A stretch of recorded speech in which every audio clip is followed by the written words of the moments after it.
இப்போது நாம் பார்க்க இருப்பது அடுத்த வசனம். அத்தியாயம் 1 வசனம் 5. எங்களை நேர்வழியில் நடத்துவாயாக. ஸ்வாத்தல் முஸ்தகின். இது நேர்வழியில் நடப்பதாகும். அதாவது இதற்கு நிலையான வழி, நேர்மையான வழி, நியாயமான வழி. அதாவது நாம் இந்த வழியில் நியாயத்தோடு நடந்து கொள்கிறோமா, நீதியுடன் தான் நடந்து கொள்கின்றோமா என்பது தான் இதை பற்றி கூறுகிறது. இது பல ஆயத்துக்களை இறைவன் குர்ஆனில் இது பற்றி குறிப்பிட்டு உள்ளான்.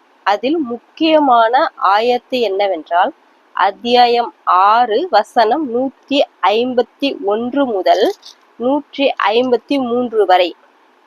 இது போன்று பல வசனங்கள் குறிப்பிட்டுள்ளான். 37 வசனங்கள் இருக்கின்றன. இதில் நாம் முக்கியமாக பார்க்கவிருப்பது இந்த வசனத்தை நாம் பார்ப்போம். அத்தியாயம் 6 வசனம் 151.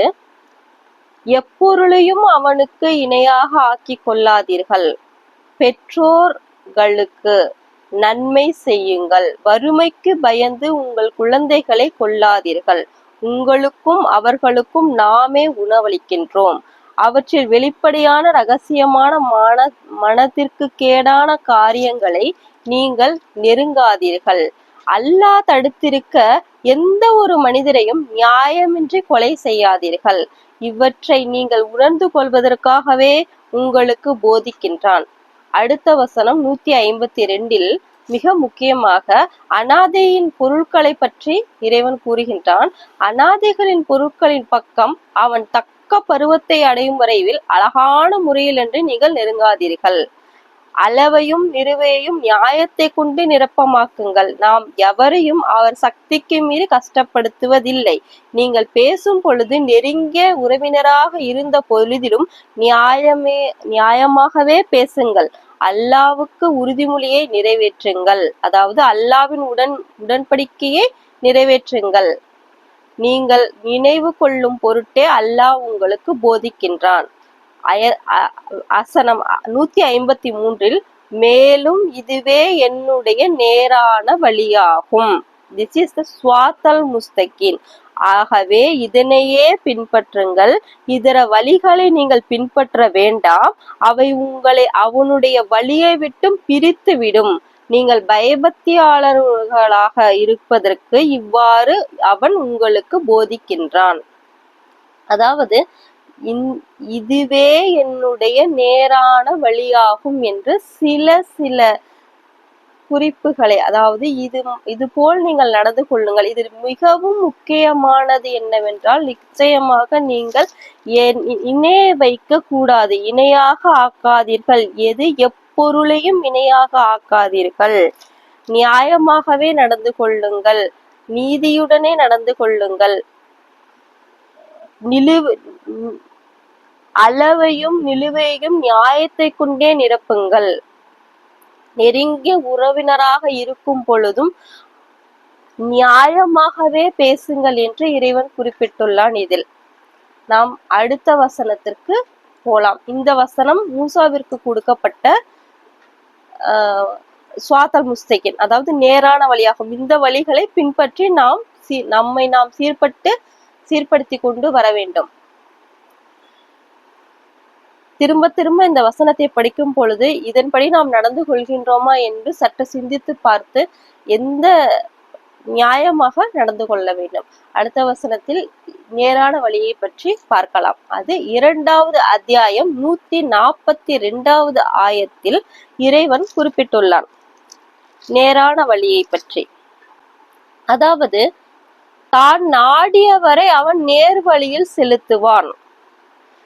தான் நாடியவரை, அதில் ஒரு பகுதி தான் 2வது அத்தியாயம் 142வது வசனத்தில் தான் நாடியவரை அவன் நேர் வழியில் செலுத்துவான் என்றால் முக்கியமானது, நீங்கள் இறைவனை நாடினால் நிச்சயமாக நேர் வழியில் இறைவனே செலுத்துவான்.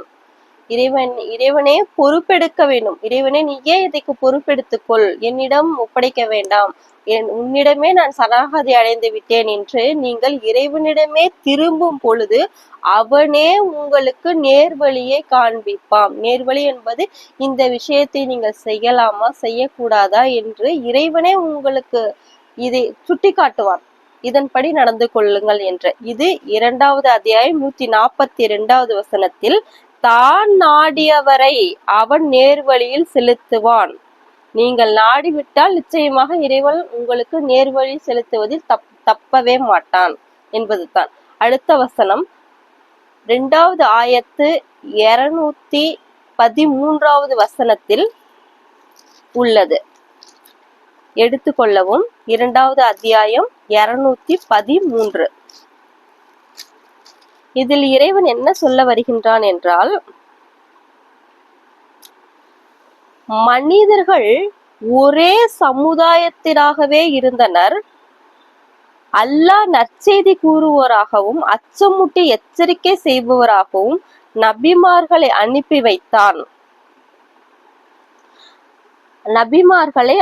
வைத்தான். அதனுடன் மனிதர்களுக்கிடையே ஏற்படும் கருத்து வேறுபாடுகளை தீர்த்து வைப்பதற்காக அவர்களுடன் உண்மையுடைய வேதத்தையும் இறக்கி வைத்தான்.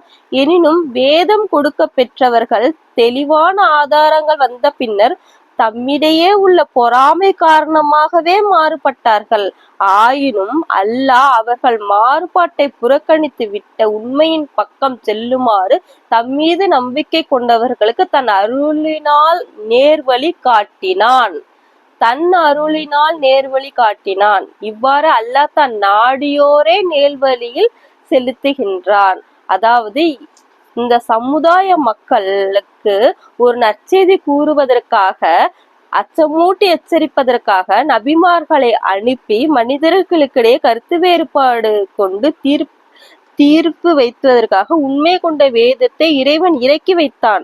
வேதத்தை கொடுத்த பின்பும் தெளிவான ஆதாரங்கள் வந்த பின்னருமே பொறாமையின் காரணமாக இவர்கள் மாறுபட்டார்கள். அவர்களில் சிலர் நிச்சயமாக இவர்கள் சொல்வது உண்மையாக இருக்கிறது என்று இறைவன் பக்கமே இவர்கள் திரும்பும் காரணத்தினால், அதாவது இறைவனே நம்பிக்கை கொண்டிருக்கும் காரணத்தினால் தன் அருளினால் நேர்வழி காட்டினான். இவ்வாறே அல்லாஹ் தான் நாடியோரை நேர்வழியில் செலுத்துகின்றான்.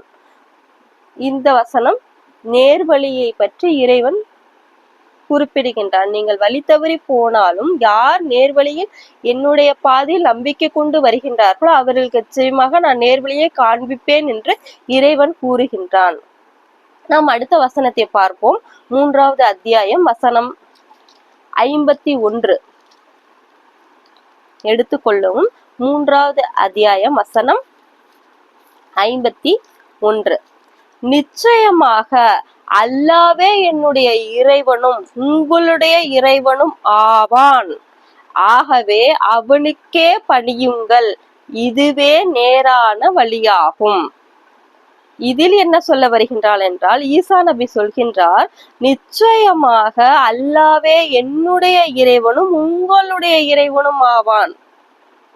ஈசா நபி சொல்கின்றார், ஆகவே அவனுக்கே பணியுங்கள், இதுதான் நேரான வழி என்று இந்த வசனத்தில் இறைவன் குறிப்பிடுகின்றான். அடுத்த வசனம் 3வது அத்தியாயம்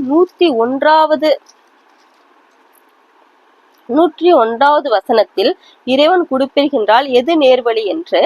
அவனுடைய தூதர் உங்களிடையே இருந்து கொண்டு அல்லாவின் அத்தாட்சிகளை உங்களுக்கு தெளிவாக்கி கொண்டிருக்க நீங்கள் எவ்வாறு நிராகரிப்பீர்கள்? மேலும் எவர் அல்லாவை உறுதியாக பற்றி கொள்கிறாரோ அவர் நிச்சயமாக நேர்வழியில் செலுத்தப்பட்டு விட்டார், ஸ்வாத்தல் முஸ்தகீன் அடைந்து விட்டார் என்று இறைவன் கூறுகின்றார். அதாவது நாம் முன்னாடி பார்த்தோம் இல்லையா ஒரு வசனம், அதாவது அல்லாவின் தூதர் உங்களுடைய இருந்து அல்லாவின் அத்தாட்சிகளை உங்களுக்கு தெளிவாக்கி கொண்டிருக்க நீங்கள் எவ்வாறு நிராகரிக்கிறீர்கள்? மேலும் எவர் அல்லாவை உறுதியாக பற்றி கொள்கிறாரோ, மேலும் அல்லாவை எவர் உறுதியாக பற்றி கொள்கிறாரோ அவர் நிச்சயமாக நேர்வழியில் செலுத்தப்பட்டு விட்டார் என்பதே இந்த வசனத்தின் பொருள். அடுத்த வசனம் 4வது அத்தியாயம் வசனம் 68 இறைவன் நேர்வழியை பற்றி சொல்கின்றான். வசனம் 68 எடுத்துக்கொள்ளவும். அத்தியாயம் 4 வசனம் 68. மேலும் அவர்களுக்கு நேரான வழியையும் காட்டியிருப்போம். யாருக்கு காட்டியிருப்போம்? யார் இறைவனை உறுதியாக பற்றி பிடித்து கொண்டு இருக்கின்றார்களோ, இறைவனுடைய வழியில் செல்கின்றார்களோ, இறைவனே நம்பி இருக்கின்றார்களோ அவர்களுக்கு நிச்சயமாக நேர்வழியை இறைவன் நிச்சயமாக காட்டி இருப்போம் என்று இந்த வசனத்தில் குறிப்பிட்டுள்ளான். அடுத்த வசனமாக அத்தியாயம் 4 வசனம் 175. அதில் இறைவன் நேர்வழியை பற்றி கூறுகின்றான். 175வது வசனத்தில், ஆகவே யார் அல்லாவின் மீது நம்பிக்கை கொண்டு அவனை உறுதியாக பின்பற்றுகின்றார்களோ அவர்களை தன் கருணையிலாலும் அருளிலாலும் புகச் செய்கின்றான். இன்னும் தன்னுடைய சேர்ப்பிக்க கூடிய நேரான வழியிலும் அவர்களை செலுத்துகின்றான். அதாவது, ஆகவே யார் அல்லாவின் மீது நம்பிக்கை கொண்டு அவனை உறுதியாக பற்றி பிடித்துக் கொள்கிறார்களோ அவர்களையும் தன் கருணையை கொண்டும் என்ன செய்கின்றான்? நேர்வழியை அவர்களுக்கு செலுத்துகின்றான். அடுத்த அத்தியாயமாக 4வது அத்தியாயம் 175வது வசனத்தை நாம் இப்போது பார்த்தோம். அடுத்து 5வது அத்தியாயம் வசனம் 16 பார்ப்போம். நேர்வழியை பற்றி இறைவன் கூறுவது, அல்லாஹ் இதை கொண்டு அவனது பொருத்தத்தை பின்பற்றக்கூடிய அனைவரையும் பாதுகாப்புள்ள நேர்வழிகளில் செலுத்துகின்றான். இன்னும் அவர்களில் இருளிலிருந்து வெளியேற்றி தான் விரும்பும் ஒளியின் பால் செலுத்துகின்றான். மேலும் அவர்களை நேரான வழியிலும் ஆக்குகின்றான். யார் ஆக்குகின்றான்? இறைவனே ஆக்குகின்றான். அல்லாஹ் இதை கொண்டு அவனது பொருத்தத்தை பின்பற்றக்கூடிய அனைவரையும் பாதுகாப்புடைய நேர்வழிகளில் செலுத்துகின்றான். அதாவது, இறைவனின் பொருத்தத்தை நாடியவர்களுக்கும் நம்பிக்கை உள்ளவர்களுக்கும் நிச்சயமாக இறைவன் நேர்வழியில் செலுத்துவான் என்பது இதனுடைய பொருள். அடுத்த அத்தியாயம் 6வது அத்தியாயம் வசனம் 39 பார்ப்போம். 6வது அத்தியாயம் வசனம் 39 இறைவன் நேர்வழியை பற்றி கூறுகின்றான். நம்முடைய அத்தாட்சிகளை பொய்ப்பிப்பவர்கள்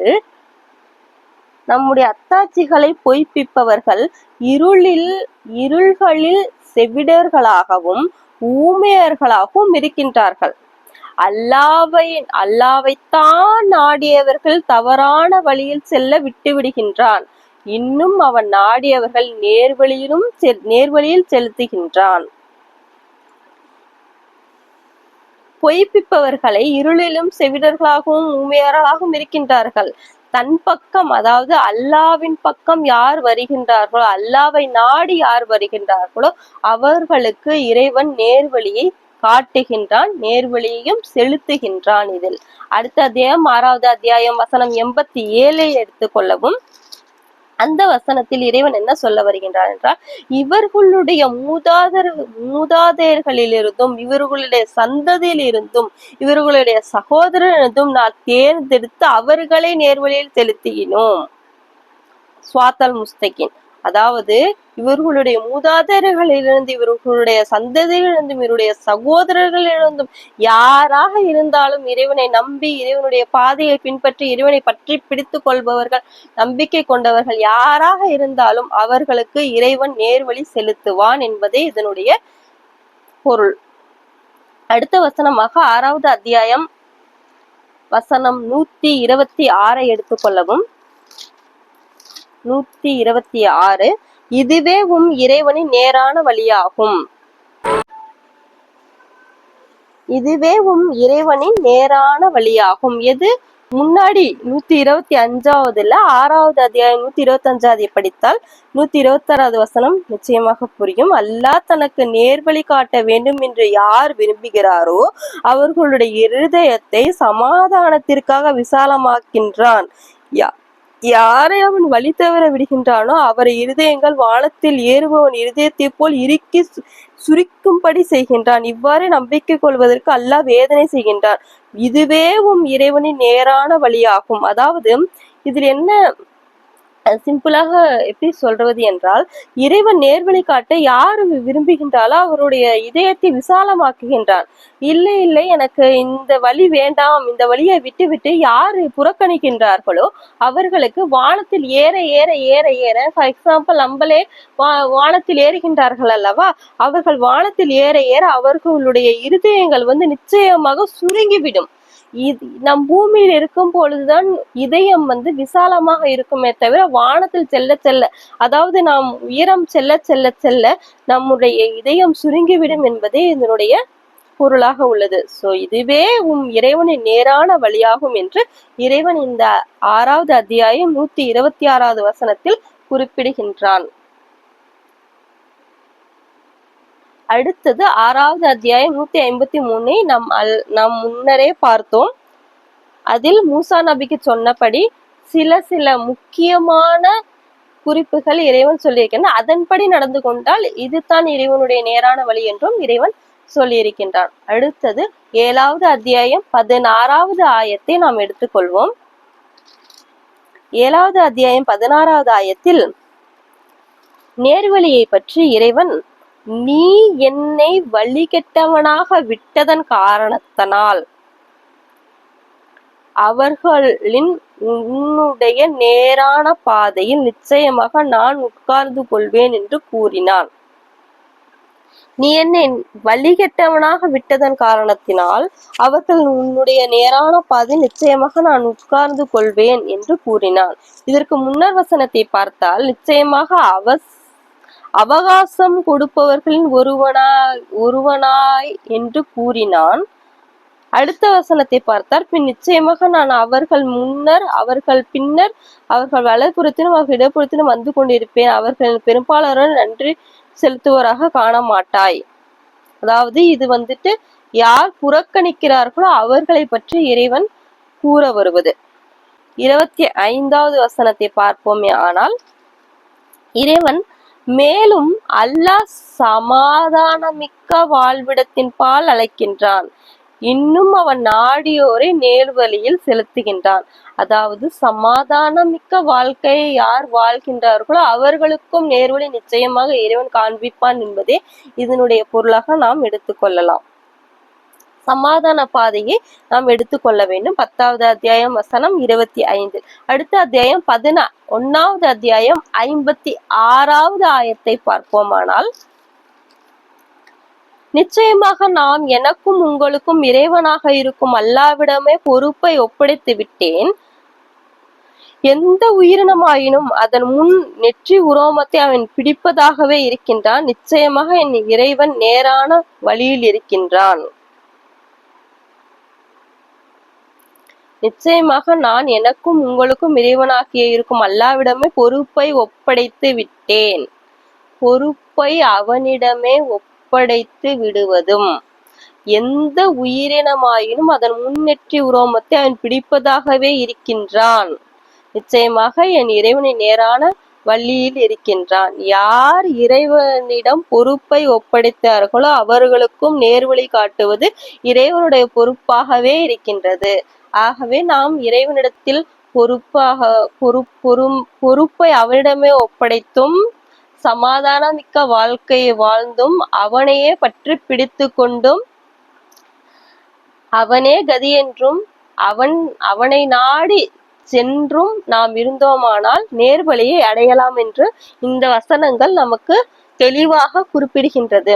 அடுத்த வசனத்தை பார்க்கலாம். 15வது அத்தியாயம் 41வது ஆயத்தை பார்த்தோமானால், இதில் நேர்வழியை பற்றி இறைவன் குறிப்பிடுகின்றான். அதற்கு அவன், இந்த வழி என்னிடம் நேரான வழியாகும். அதாவது இதற்கு முன்னாடி ஆயத்தை பார்த்தோமானால், அவர்களின் தூய்மையான உள்ளத்தை உடைய உன் நல்லடியார்களே தவிர, அதற்கு அவன், இந்த வழி என்னுடைய நேரான வழியாகும் என்று அத்தியாயம் 15 வசனம் 41 கூறுகின்றான். அடுத்த அத்தியாயத்தை பார்க்க போனால் 16வது அத்தியாயம் 76வது ஆயத்து. இந்த 76வது ஆயத்தை பார்த்தோமானால், இறைவன் மேலும் அல்லாஹ் இரு மனிதர்களை பற்றிய உதாரணம் கூறுகின்றான். அவ்விருவரில் ஒருவர் ஊமை, எந்த பொருட்களை மீதும் சக்தியும் அற்றவன், தன் எஜமானுக்கு பெரும் சுமையாகவும் அவன் இருக்கின்றான். எங்கு அவனை அனுப்பினாலும் அவன் யாதொரு நன்மையும் கொண்டு வர மாட்டான்.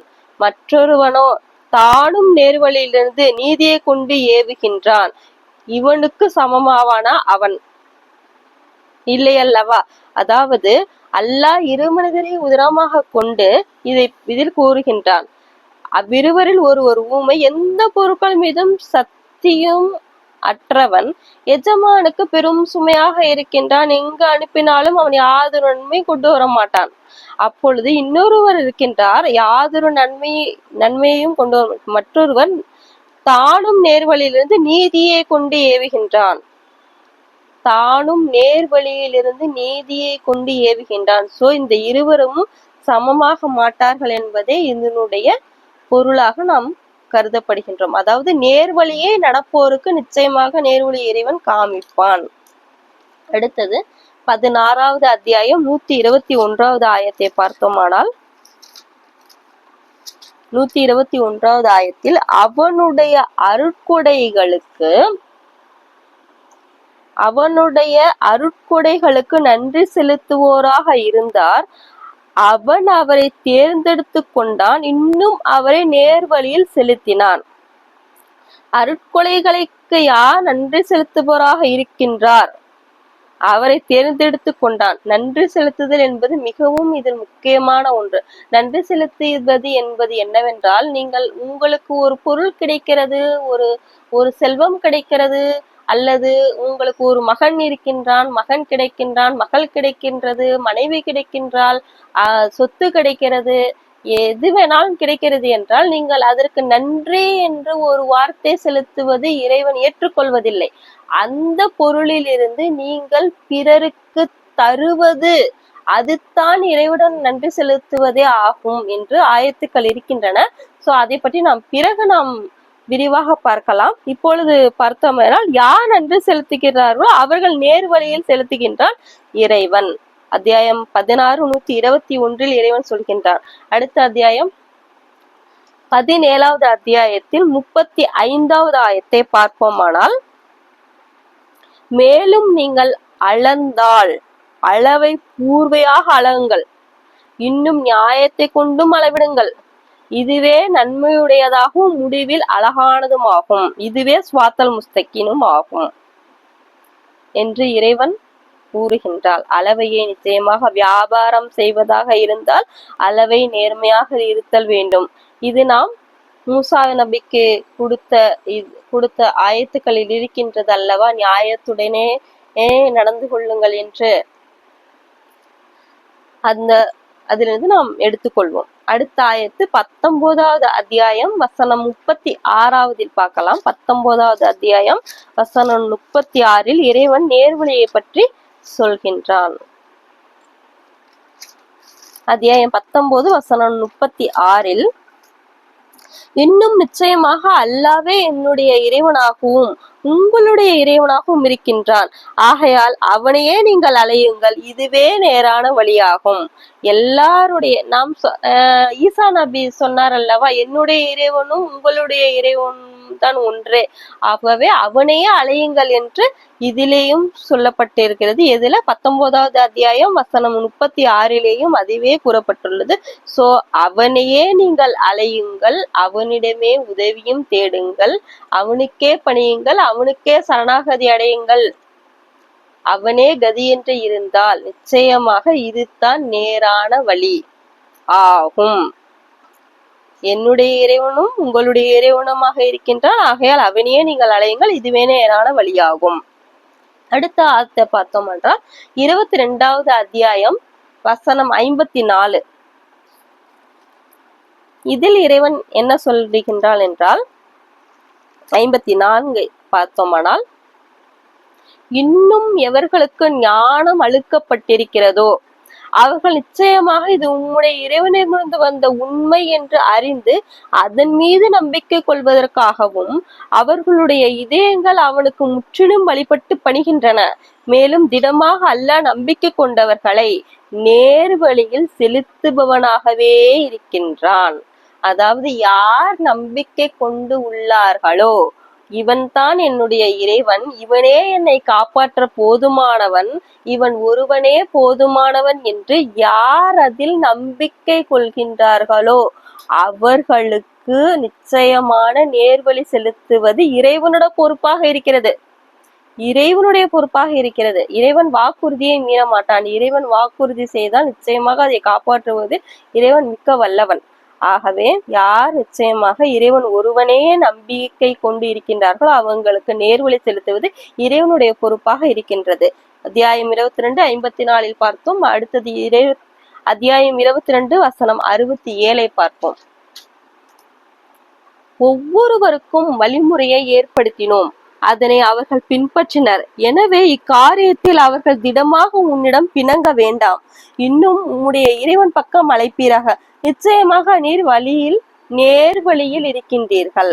யார் இறைவன் பக்கம் அழைக்கின்றார்களோ அவர்கள் நிச்சயமாக நேர்வழியில் இருக்கின்றார்கள். அடுத்த அத்தியாயத்தை பார்ப்போம். 23 வசனம் 73. அதில் மேலும் நிச்சயமாக நீர் அவர்களை நேர்வழியின் பக்கமே அழைக்கின்றீர்கள். மேலும் நிச்சயமாக நீர் அவர்களை நேர்வழியின் பக்கமே அழைக்கின்றீர்கள். அடுத்த அத்தியாயம் 24வது அத்தியாயம் வசனம் 46. 24வது அத்தியாயம் வசனம் 46 நிச்சயமாக நாம் தெளிவான வசனங்களையே இறக்கினோம், மேலும் தன் நாடியோரை அல்லாஹ் நேர்வழிப்படுத்துகின்றான். தெளிவான வசனங்களையே இறக்கினோம், நாடியவர்களை நிச்சயமாக இறைவன் நேர்வழிப்படுத்துகின்றான். அடுத்த அத்தியாயம் 26 வசனம் 182. அத்தியாயம் 26 வசனம் 182. இந்த வசனத்தில் இறைவன் சொல்லுது, நியாயத்துடன் நிறுத்திக் கொள்ளுங்கள். இது அளவையும் நிறைவுடனும் அலங்கள் குறைத்து விடாதீர்கள், நியாயத்துடன் நிறுத்திக் கொள்ளுங்கள் என்பது நேரான வழியாகும். அதுதான் நான் சொல்கிறேன். 26வது அத்தியாயம் 181 182 வசனத்தில் உள்ளது. அடுத்து 36வது அத்தியாயம் 4வது வசனம். 36வது அத்தியாயம் 4வது வசனத்தில் இறைவன் குறிப்பிடுவது நேரான பாதை மீது. ஸ்வாத்தல் முஸ்தகீன். அடுத்து 36வது அத்தியாயம் 61வது வசனத்தில் என்னையே நீங்கள் அழைக்க வேண்டும், இதுதான் நேர்வழி. என்னையே என்றால் யார்? என்னை தவிர வேற யாரையும் அழைக்காதீர்கள். நான் சொன்னேன் அல்லவா முன்னாடி, மாலிக் யவுதீனில் சுற்றி 1000 பேர் இருந்தாலும், உங்களுடைய சகோதர சகோதரிகள், அம்மா அப்பா யார் இருந்தாலும் இறைவனை தவிர அவனிடம் பேசுவதற்கோ உதவுவதற்கோ யாருமே அங்கு செயல்பட முடியாது. அந்த டைமும் அல்ல, நாம் வாழ்க்கை வாழும் பொழுதிலும் கூட இறைவனை மட்டும்தான் நாம் அழைக்க வேண்டுமே தவிர என்னை இது காப்பாற்றும் அது காப்பாற்றும், சொந்த பந்தங்கள் காப்பாற்றுவார்கள், பொருள் காப்பாற்றும், வீடு காப்பாற்றும் என்று எண்ணிக்கொண்டிருந்தால் நிச்சயமாக அது காப்பாற்ற போவதில்லை என்பது உங்கள் அடிமனதில் தெரியும். ஆனால் இறைவனையே, எனவே என்னையே நீங்கள் அழைக்க வேண்டும், இதுதான் உங்களுடைய நேரான வழி என்று இறைவன் இதில் சொல்ல வருகின்றான். அடுத்து 37வது அத்தியாயம் 118 பார்ப்போம். 118வது வசனம். அதில் இன்னும் நாம் அவருக்கு நேர்வழியை காண்பித்தோம். யார்? அவ்விருவருக்கும் நாம் தெளிவான அனத்தை கொடுத்தோம். யாருக்கு? மூசா, ஹாரூன் போன்றவருக்கு. அவருக்கு இன்னும் நான் அவர்களுக்கு ஸ்வாத்தல் முஸ்தகீனை காண்பித்தோம், நேரான வழியை நாம் காண்பித்தோம் என்பது அத்தியாயம் 37 வசனம் 118 இறைவன் கூறுகின்றான். அடுத்து 37வது அத்தியாயம் 118. அடுத்து 42வது அத்தியாயம் 52வது வசனத்தை பார்ப்போமானால், 42வது அத்தியாயம் வசனம் 52. இவ்வாறே நாம் நம்முடைய கட்டளையில் உயிரோட்டமானதை உணர்வுகள் வகி மூலமாக உனக்கு அறிவித்திருக்கிறோம். வேதம் என்பதோ இறைவனை நம்புவது என்பதோ என்னவென்று நீர் அறிவிப்பவராக இருக்கவில்லை. எனினும் நாம் நம் அறிவிப்பை ஒளியாக ஆக்கி நாம் அடியார்களில் நாம் விரும்புவோருக்கு இதை கொண்டு நேர்வழியை காட்டுகின்றோம். நிச்சயமாக நீர் நேரான வழியை காண்பிக்கின்றீர்கள். வகி மூலமாக நமக்கு அறிவித்திருக்கிறோம். வேதம் என்பதோ இறைவனை நம்புவது என்பதோ என்னவென்று நீர் அறிபவராக இருக்கவில்லை. எனினும் நாம் அறிவிப்பை ஒளியாக ஆக்கி நாம் அடியார்களில் நாம் விரும்புவோருக்கு இதை கொண்டு நேர்வழி காட்டுகின்றோம். அதாவது நாம் அடியார்களில் நாம் விரும்புவோருக்கு இதை கொண்டுனா அடியாருக்கு என்றால் என்ன? இது அடியாருக்கு என்றால் என்னவென்றால் நம்முடைய அடியார் என்றால் யார்? நாம் முன்னாடி வசனத்தில் பார்த்தோம் அல்லவா, உன்னையே நாங்கள் சேவிக்கின்றோம், உன்னைக்கே நாங்கள் பணிகின்றோம், உன்னிடமே நாங்கள் உதவி தேடுகின்றோம் என்று கூறுகின்றார்கள் அல்லவா, அவர்கள் தான் இறைவனுடைய அடியார்கள். அவர்களைத்தான் இறைவன் நேர்வழி செலுத்துகின்றார் என்று சொல்லுகின்றார். இதில் நாம் விரும்புவோருக்கு இதை கொண்டு நேர்வழியை காட்டுவோம். நம்மை பற்றி பிடித்து கொள்பவர்களுக்கு, நம்மை நம்பிக்கை கொள்பவருக்கு, நான் தான் ஒரே இறைவன், என்னை தவிர இறைவன் என்பவர்களுக்கு நிச்சயமாக நேர்வழியை காட்டுவோம் என்று இதில் குறிப்பிடுகின்றான். அடுத்து 43வது அத்தியாயம் 43வது வசனத்தை பார்ப்போம். உமக்கு வகி அறிவிக்கப்பட்டதை பலமாக பற்றி பிடித்து கொள்ளுங்கள். நிச்சயமாக நீர் நேரான வழிபாதையிலேயே இருக்கின்றீர்கள். உங்களுக்கு வகி மூலமாக இறைவன் பல பல பல பல பல பல சமயங்களில் இது செய்யக்கூடாது, இது செய்யலாம் என்று நிச்சயமாக இறைவன் கூறுகின்றான். அதை நீங்கள் பின்தொடர்ந்தாலே போதும், நேரான வழியில் வந்து விடுவீர்கள். இப்போது பார்த்தோமானால் நேரான வழியை பற்றி நாம் பார்த்து கொண்டிருக்கிறோம். இதில் எல்லாரும் சீர்பட்டு வர வேண்டும். சீர்பட்டு எல்லா மனிதனும் பலவீனப்பட்டவர்களாகவே இருக்கிறோம். நாமும் சீர்பட்டு வர வேண்டும். அதாவது அந்த வகியை நாம் பலமாக பற்றி பிடித்து கொள்ள வேண்டும். இப்பொழுது நாம் ஒரு பொய் சொல்ல போகின்றோம் என்றால் இறைவன் சொல்வான், நிச்சயமாக இந்த பொய் சொல்ல வேண்டாம், நீ உண்மையே பேசு என்று. அந்த வகையை நாம் பற்றி படுத்திக் கொள்ள வேண்டும். இந்த சமயத்தில் இந்த தவறை செய்யக்கூடாது என்று நம்முடைய இறைவன் நிச்சயமாக நமக்கு உணர்த்தும் பொழுதே, ஆமாம் இந்த தவறை நாம் செய்யக்கூடாது, தவறு என்பது நேர்வழியே இறைவன் அப்போது நமக்கு அந்த சூழலில் நமக்கு இறைவன் அறிவிப்பான். நிச்சயமாக நாம் பொறுமையுடனும் பொறாமை கொள்ளாமலும் பேராசை கொள்ளாமலும் நிதானமாக இறைவன் நிச்சயமாக அந்த பொறுமை குணத்தில் இருக்கும் பொழுது நிச்சயமாக இறைவன் நமக்கு அந்த நேரான பாதையை நமக்கு காமிப்பான். பொறுமையாக இருந்தால் மட்டும் போதாது, இறைவனே நம்பி இருக்க வேண்டும், இறைவனே பற்றி பிடித்து கொள்ள வேண்டும். நான் பொறுமையாக இருந்தேன், எனக்கு எதுவுமே நடக்கவில்லை என்று சொல்லக்கூடாது. நீங்கள் நம்பிக்கையுடனும் அதாவது நியாயமாகவும் நீதியாகவும் நீங்கள் நிச்சயமாக நடந்து கொண்டு இருந்திருப்பீர்களே. ஆனால் அந்த சமயம் நீங்க பொறுமையாக இருந்தால் நிச்சயமாக நேர்வழியை இறைவனை காண்பிப்பான். இது எல்லா சூழ்நிலைகளுக்கும் உங்களுக்கு பொருந்தும். அடுத்த வசனத்தை நாம் பார்ப்போம். 43வது அத்தியாயம் 61வது ஆயத்து. 43வது அத்தியாயம் 61வது ஆயத்தில், நிச்சயமாக அவர் இறுதி காலத்திற்குரிய அத்தாட்சியாளராவார். ஆகவே நிச்சயமாக நீங்கள் இதில் சந்தேகப்பட வேண்டாம். மேலும் என்னையே பின்பற்றுங்கள், இதுவே நேரான வழி.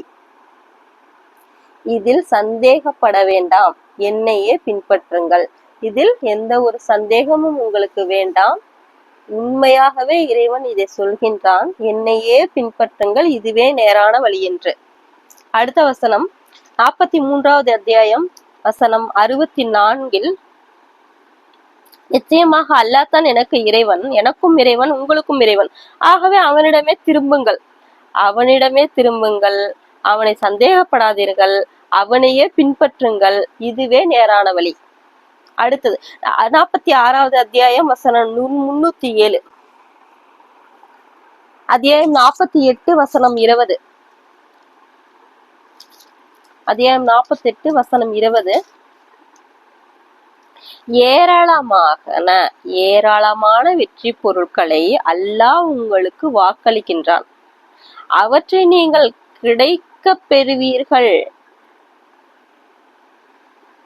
இதை உங்களுக்கு துரிதமாக அளித்து மனிதர்களின் தீமைகளையும் உங்களை விட்டு தடுத்து கொண்டோம்.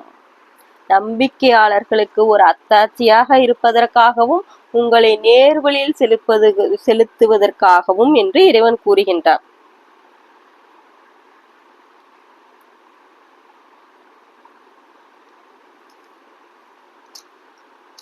அதாவது நம்பிக்கையாளர்களுக்கு ஒரு அத்தாட்சியாக இருப்பதற்காகவும் உங்களை நேர்வழியில் செலுத்துகின்றான். அடுத்த அத்தியாயம் 67வது அத்தியாயம் வசனம் 22 பார்ப்போமானால், 67வது அத்தியாயம் வசனம் 22.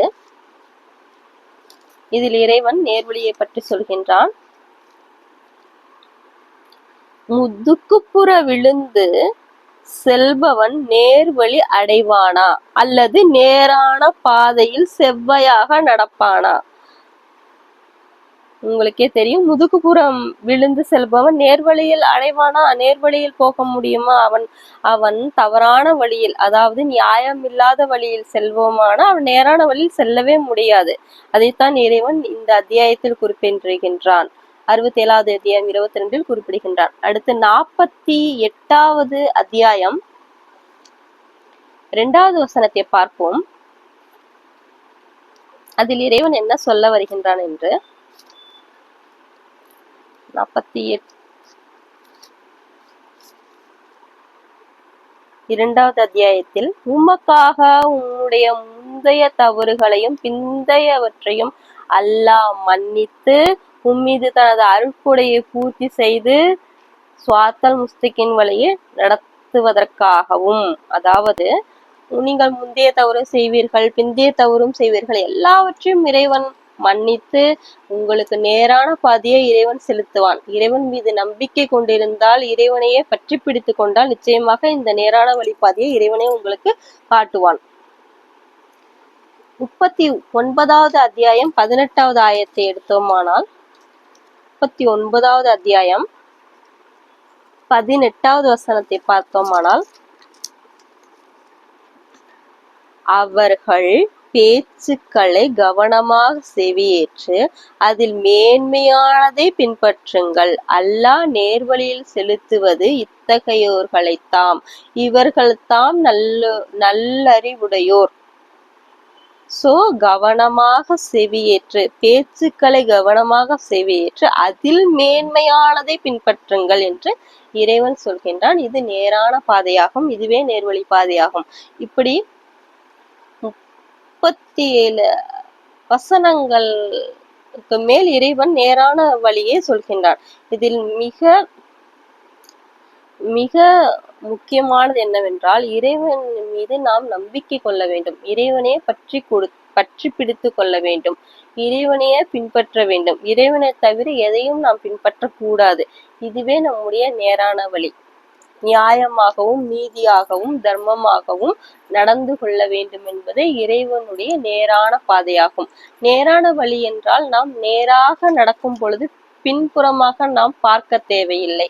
அதாவது நாம் வாழ்க்கையில் நடந்த பின்னோக்கு பார்வை என்பது நாம் இதை செய்தோம், நாம் அதை செய்தோம், நாம் இவர்கள் இறந்து விட்டார்கள் என்று கவலைப்படுவதோ எதுவுமே நமக்கு தேவையில்லை. நாம் நேர்வழியான பாதைக்கு மட்டுமே செல்வோம். இனிமேல் நான் நேரான வழி நடப்பேன், நீதியுடன் நியாயத்துடன் தர்மத்துடன் தான் நடப்பேன் என்று நேரான பாதையில் செல்லும் பொழுது நிச்சயமாக நமக்கு சாந்தியும் சமாதானமும் உள்ள வாழ்க்கையை இறைவன் நிச்சயமாக கொடுப்பான் என்பதையும், இதன் மூலம் சொர்க்க வாழ்க்கை நமக்கு கிடைக்கும் என்பதையும்